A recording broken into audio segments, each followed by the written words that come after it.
Ways and Means Committee Chairman, maybe the best of all of them, Jason Smith, who was part of that meeting. Chairman, it's good to see you. It's good to see you as always. I want you to tell me everything you know, because everything that I want to ask you, I don't think we know anything. We don't know what's in it. We don't know when it's going to be doable. We don't know when the write-ups are, when the final votes are. Is there anything you can tell us definitively right now, or at least give the handicap what's happening, what's in it, and when it's going to be? Absolutely, Joe. I will tell you that when it comes to markup and seeing bill text and legislation moving forward, we're days away, not months. We're going to provide that certainty to the markets, the certainty, the small businesses, the certainty to the families that they're going to have a very aggressive pro-growth tax bill that makes permanent Trump's expiring tax provisions from the 2017 Tax Cuts and Jobs Act, but also delivering on his campaign promises when it comes to no tax on tips, no tax on overtime, tax relief for seniors. These are all things that will be in this bill moving forward. Some of that pay for was going to be letting the top rate go back up. Now that's off the table. Is there any other way to make it less, causing less addition to the deficit?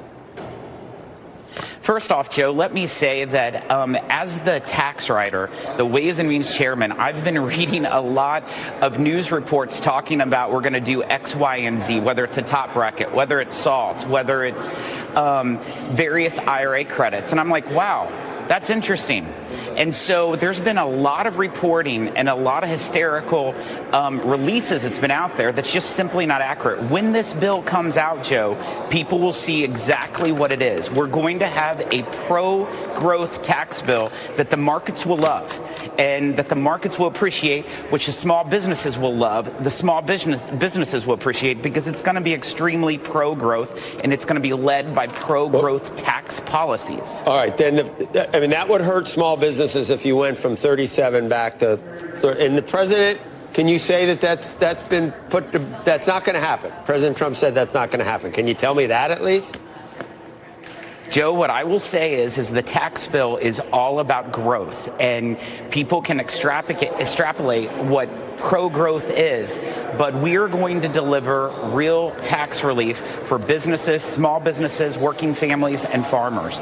It is going to be pro-growth, and the markets will love it.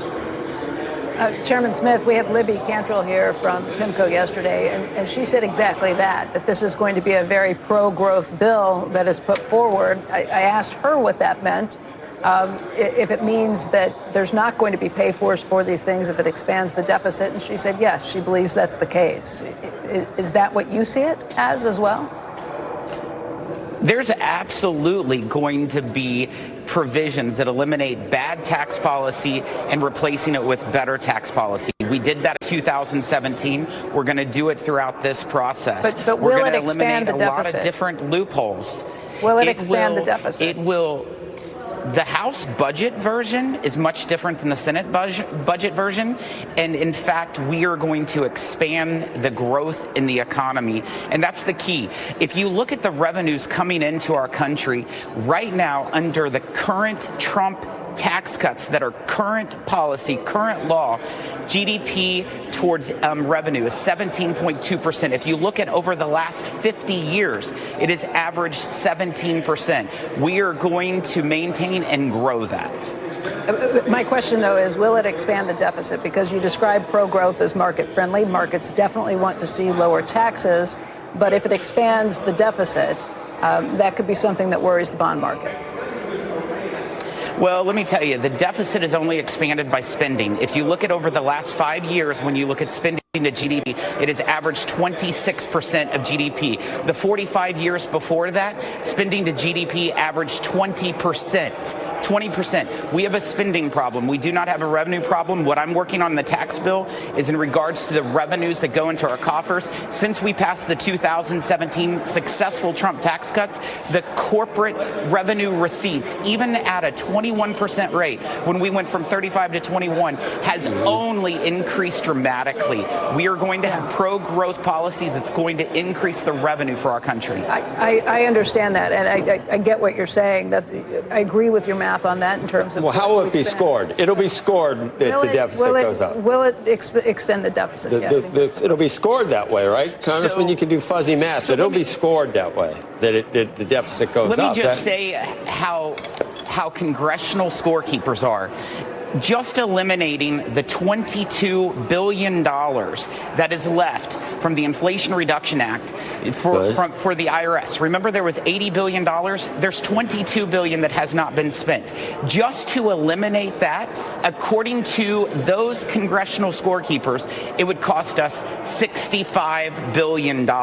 So the scorekeepers sometimes just don't put apples and oranges together. Okay. What I'm saying is the revenues are going to increase and the growth is going to be exponential. You would hope, but those are, whether they're right or wrong, when it is scored, probably you're going to see that go. What about Medicare and Medicaid and the numbers thrown around? Do you have a better idea of what it's going to be? Somewhere around $900 billion. What is that over 10 years? And then there's arguments about whether it's a cut in the projected growth of Medicaid, not in the program itself.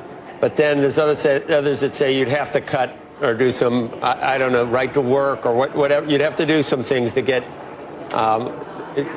existing payouts would have to be cut, not just future growth. Can you explain it? And how do you get all the Republicans on board with that? Some of the ones that might want to cut more, or some of the ones in districts that are at risk that might want to cut less? Joe, you hit the big challenge at hand. It's threading that needle because we have some members on various different issues, whether it's spending cuts, whether it's different tax provisions. We have to thread that needle. We have to get that balance. There's 11 different committees that is part of this big, beautiful bill, as the president would say.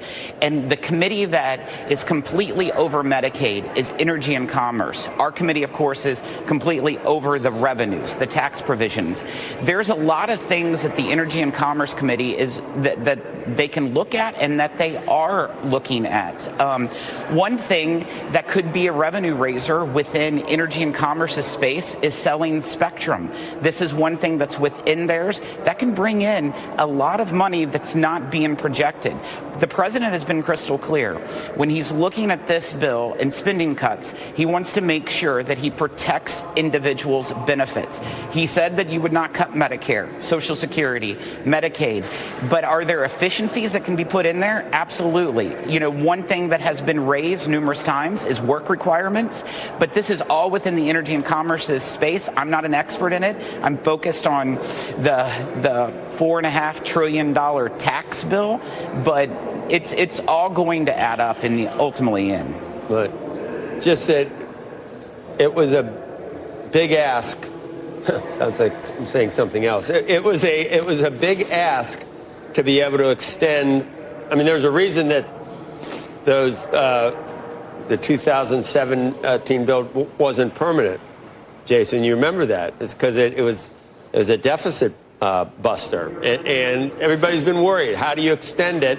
And not only are you extending it, but you're getting all these other tax cuts that you're putting into, and you're still saying that it's not going to be a deficit buster. And the numbers are just troubling for high. And I know no one worries about the deficit. You look at how Biden spent, and we know we can, with the reserve currency of the world, we can get it done. But do you not worry that history is going to look back and say there they go again, both parties just blow out? I mean, you're counting on growth, but the numbers probably don't lie. So let's just look at this, Joe. Just in the 4 years of the Biden presidency, he added more than $10 trillion to the deficit. That's almost a third it's their fault. of where we're at. But the markets wasn't talking about you're that. opening yourself up to the same issue. When will it actually be signed, Mr. Chairman? You think it's in the summer or all the way out into the fall? You know, I don't have a crystal ball, but what my goal as the chief tax writer is to have it delivered for the American people by July 4th. I think that that's very doable.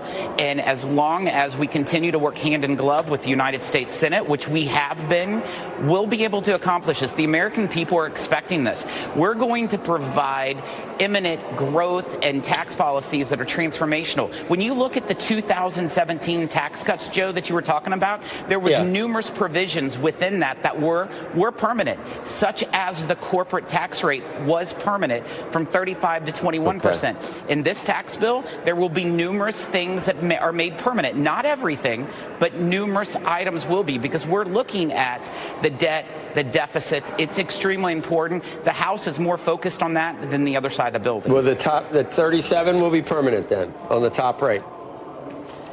We're going to have pro-growth tax policies that you're going to love. God.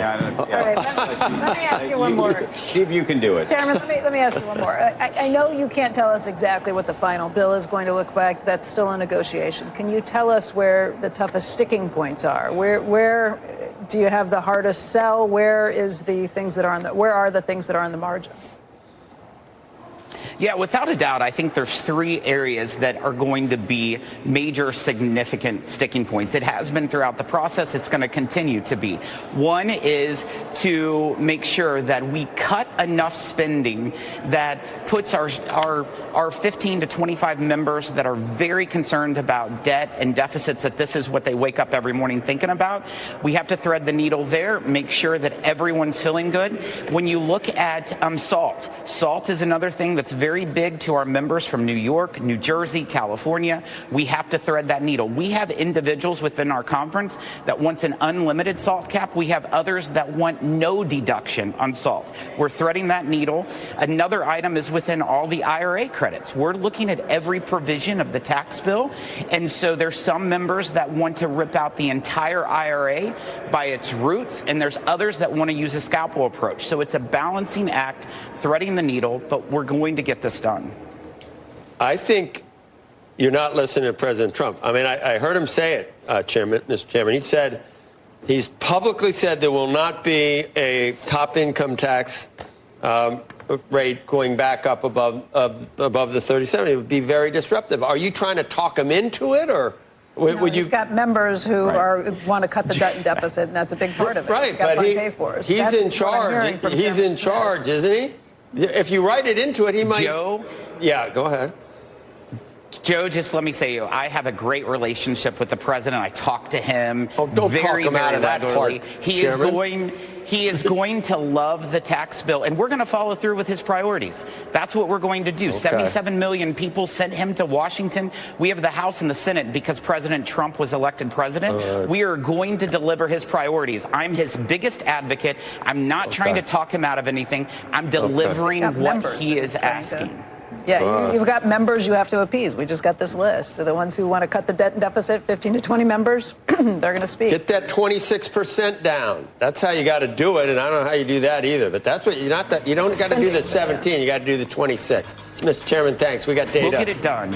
Okay. Thank you.